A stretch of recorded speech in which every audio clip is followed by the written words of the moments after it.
Hey, it's Benji Cole, son of Al Cole from CBS Radio and host of People of Distinction, the talk that gives an in-depth view of some of the most dynamic, intelligent, and successful people on the planet.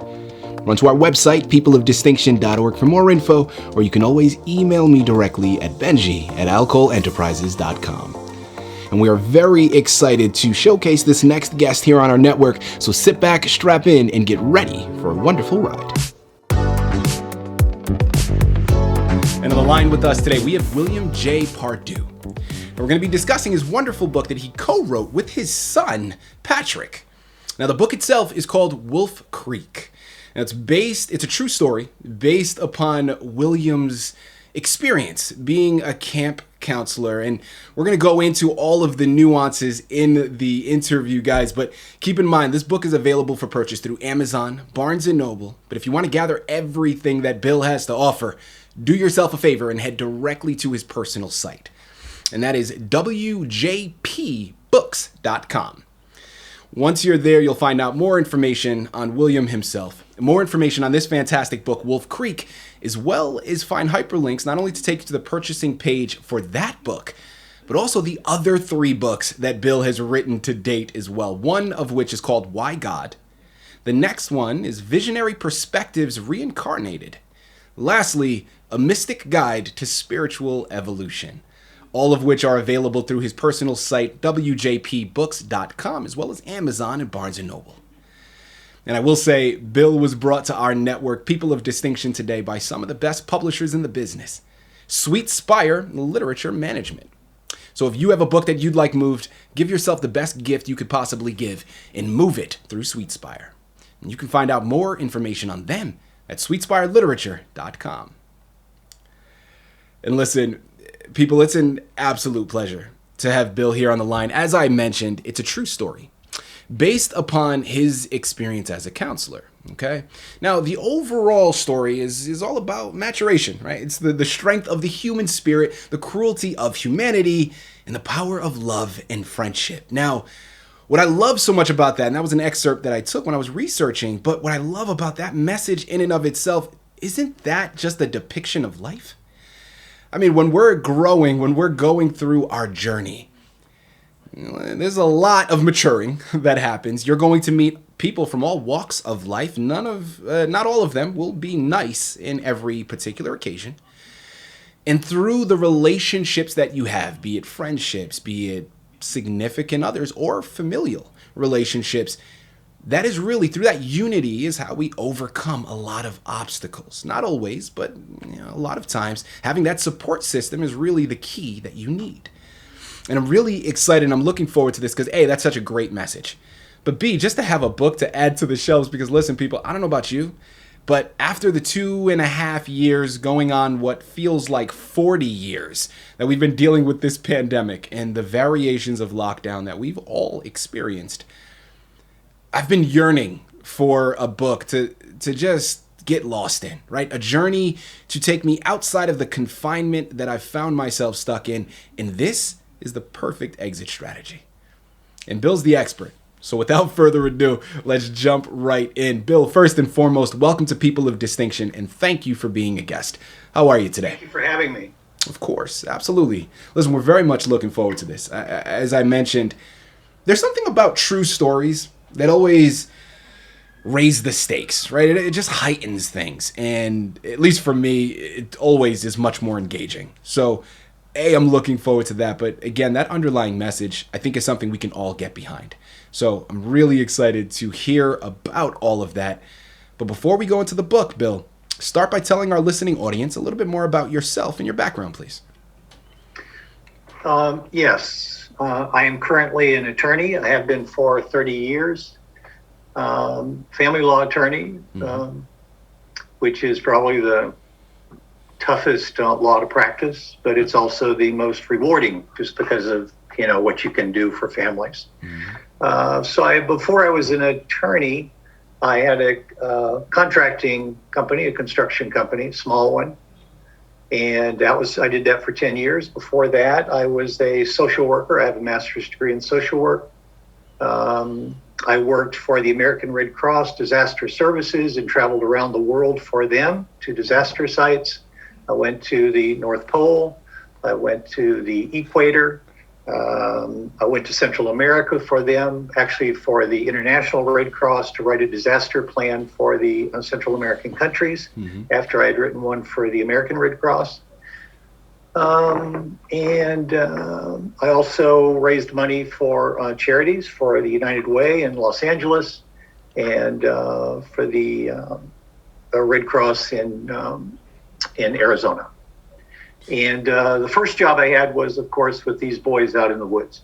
And that was when I graduated from the University of Texas, Austin, with a degree in zoology. You know, Bill, a couple of things here. First and foremost, we're absolutely going to have you back on the network. Not to discuss this book in further detail, not to discuss any other books that you've written or will write, just to discuss your background, man, because my goodness, is it impressive and very eclectic. I mean, your experiences vary tremendously, and I'm sure you have stories for days, and we would love to hear about them. Now, my follow-up question, Bill, and I wasn't initially planning on going here, but after that introduction, how could I go anywhere else? I got to talk about inspiration, man. I mean, you talked about being involved in the Red Cross. You talked about, now you're, of course, a lawyer. I mean, social work. Your background is very eclectic, but none of which have to do with creative writing.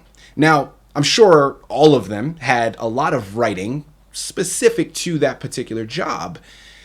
But where does the love for creative writing come from? What inspired you to write this book, Wolf Creek?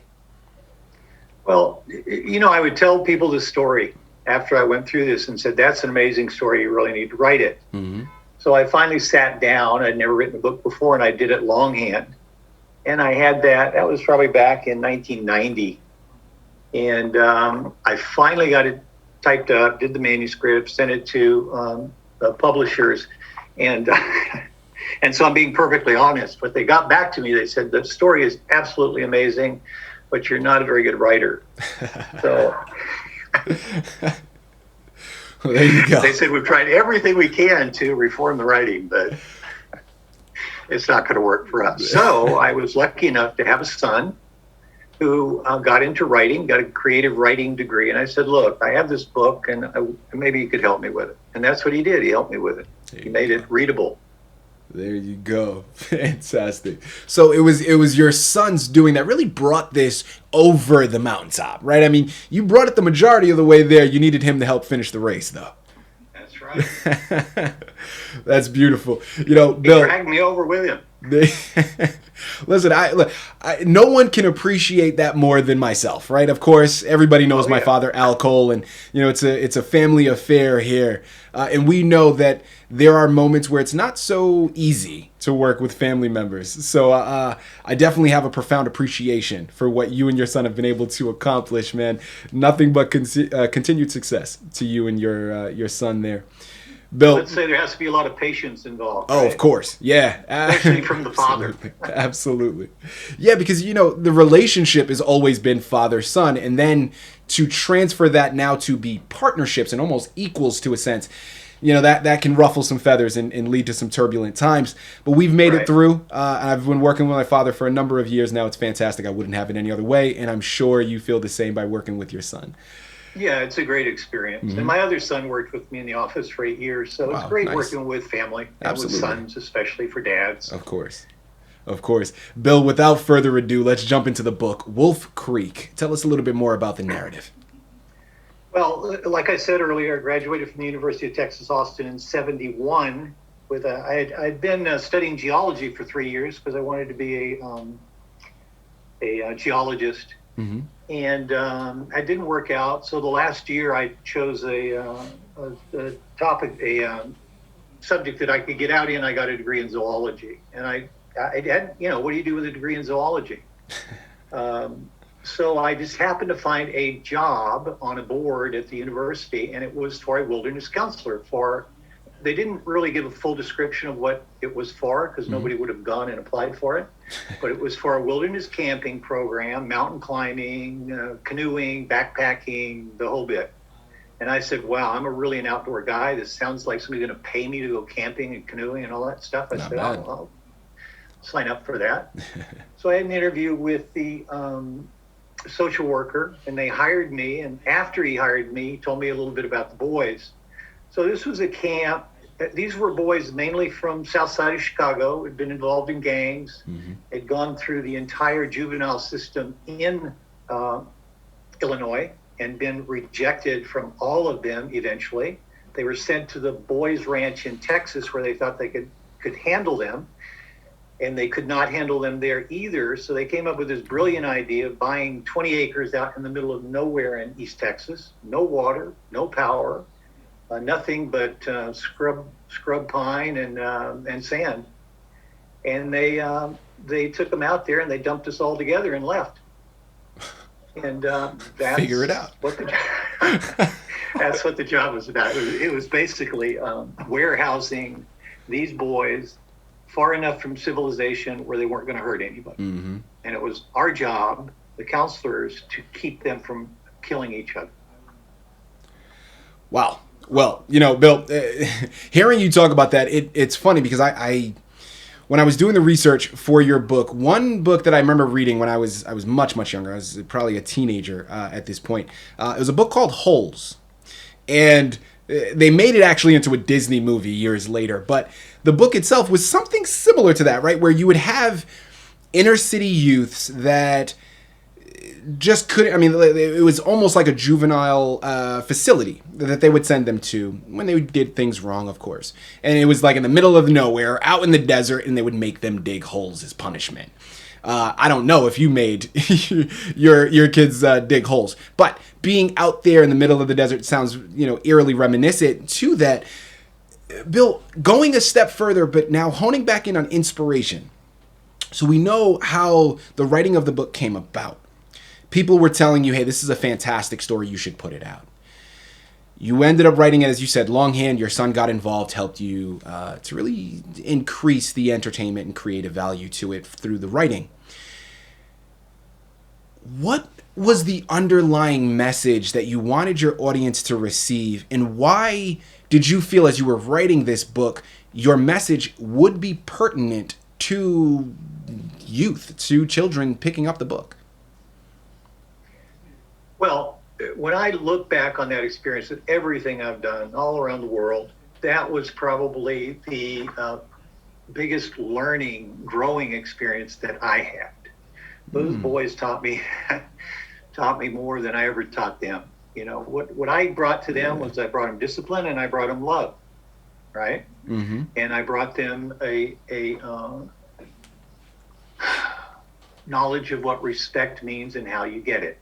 Absolutely. Now, you have to understand, we had nothing out there. There was nothing. There was a dirt road going in, and that was it. There were no toilets. There were no structures. So we didn't dig holes. We built a camp. We cut down the trees. We built the shelters. We built the commode. We built the kitchen. Everything out there we built. It took us probably 6 months to get even running water out there. We used to have to bring it out in 100-gallon sacks. But and I really got attached to these boys, and they really got attached to me. The first 3 months, I don't know how many times they threatened to kill me, or they set a counselor on fire. Goodness. They had no rules. Their rules were their rules, right? Yeah, it's the wild, and wild what west. they taught me was that if I could be honest with them, if I could be straight with them, because nobody ever had been. These kids didn't have families. They didn't have regular families like we do. They had nothing. Right. They had nobody that ever truly loved them for who they are. And so they were reacting from a very basic animal instinct of survival. You're either for me or you're against me. You're either telling me the truth or you're not. And they could smell a lie 3 miles away. Right.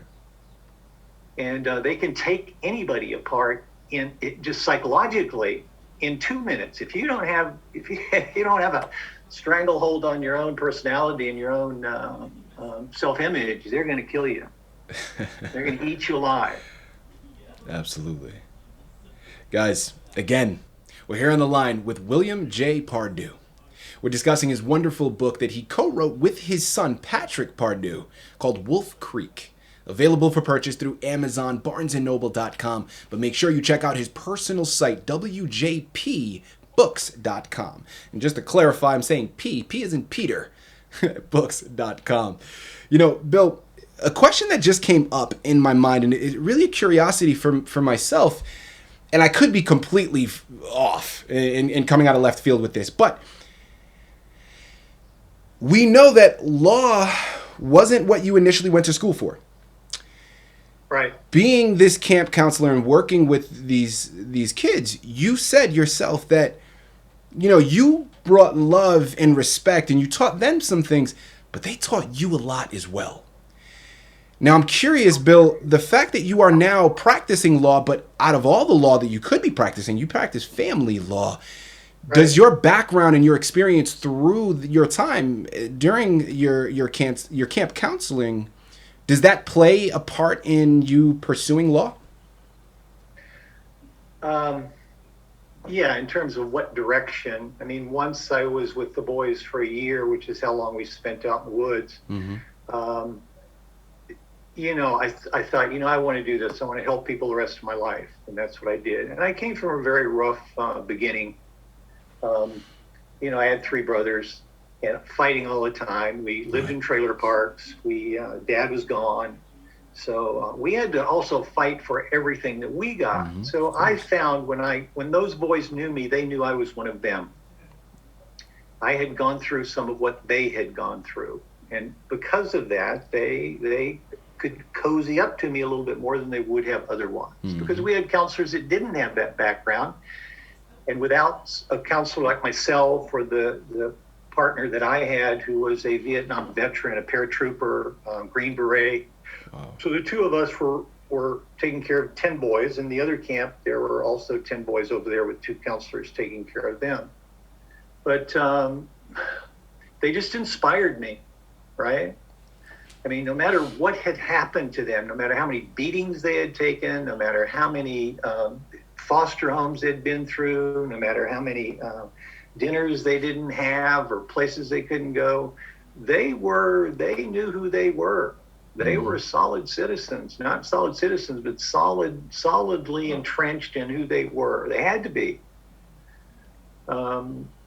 So I don't know if that answers your question or not, but yeah, I mean, I think I can say this mm-hmm. without. I think at the end of it, we all respected each other and we all really loved each other. We were a family. Right. Absolutely. And they knew that, and I knew that. Right.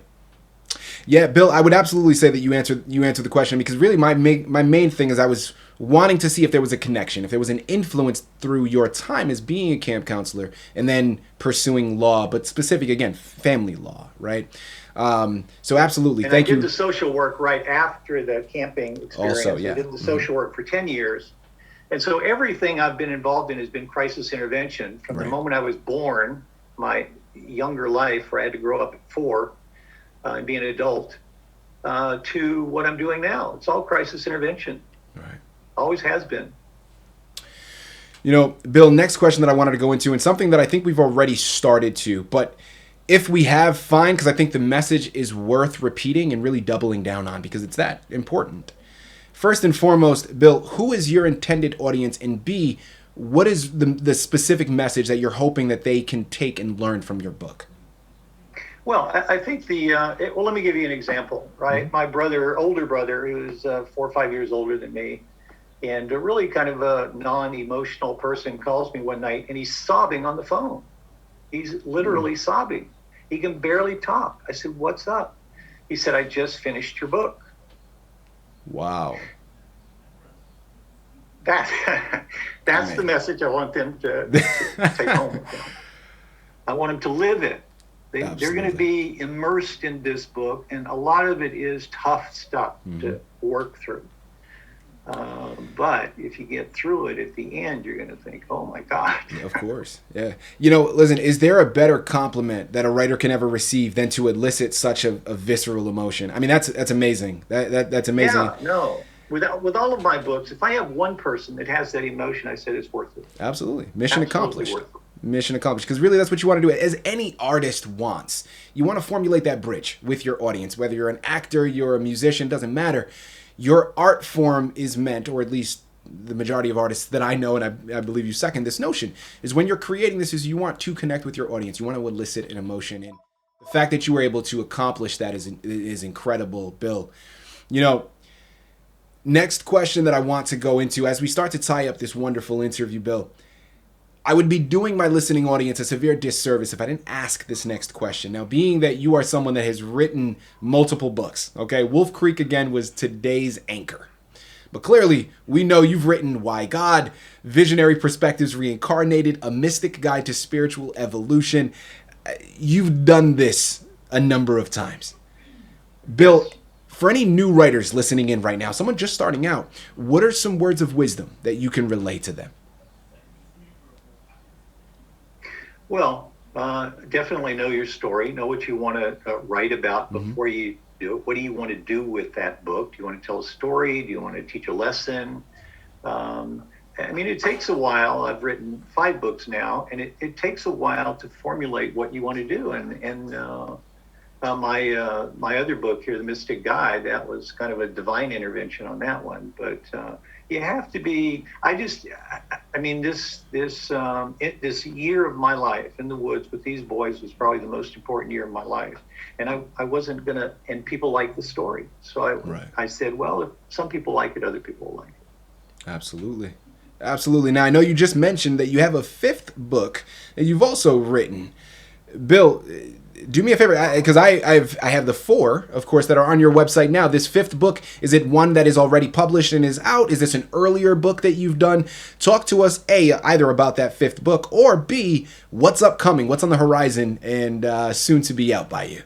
Well, I have not been inspired by anything yet for the last one, but the one I've left out was the very first one I wrote. It was similar to the way I wrote Wolf Creek. I interviewed, there's hypothetical interviews with Freud, Darwin, Mohammed, Confucius. So kind of leading philosophical and scientific leaders, because I've read these books my whole life. And the problem with philosophical books or religious books is they're convoluted. Right. So my idea with these guys was I was going to sit down and interview them in my living room and ask them particular questions that they could only answer with a simple answer. And then I took their answers from their books. I love it. So just because I think we all need to be exposed to what the human race has thought throughout our entire time on this planet, because there have been some really amazing ideas that people have come up with that help everybody lead a better life and improves the human family. There you have it. You know, Bill, I'll tell you what, you do put that book out, you already have a fan. My father is probably the most philosophical person I've ever met. And this is something right up his alley. He would absolutely drool over that, right? I mean, that is something that he would love. And I second everything that you're saying, and that does happen, right? When you're having these spiritual, philosophical conversations, it does tend to get convoluted because they're so vast. So many things that come up. Yeah, I mean, I like to think about my books. I like to have a book I can think about. There it is. I love it. I love it. People, listen, I'm going to say it for you again, even though I know I don't have to, but let's just tie it up here, okay? We're here on the line once again with William J. Pardue. We're discussing his wonderful book, Wolf Creek, that he co-wrote with his son, Patrick Pardue, all of which are available for purchase through Amazon, BarnesandNoble.com, or directly through his personal site, WJPBooks.com. While you're there looking into Wolf Creek, check out his other books as well, Why God, Visionary Perspectives Reincarnated, and lastly, A Mystic Guide to Spiritual Evolution. You surely will not be disappointed with any one of them. Head on over there today, pick up your copies. An even better gift for you to grab for someone else to add to their shelves. So you know where to go. Bill, this has been an absolute pleasure, such an honor. I truly mean that. Thank you once again for being a guest on People of Distinction. And thank you for being such a good host. Appreciate you.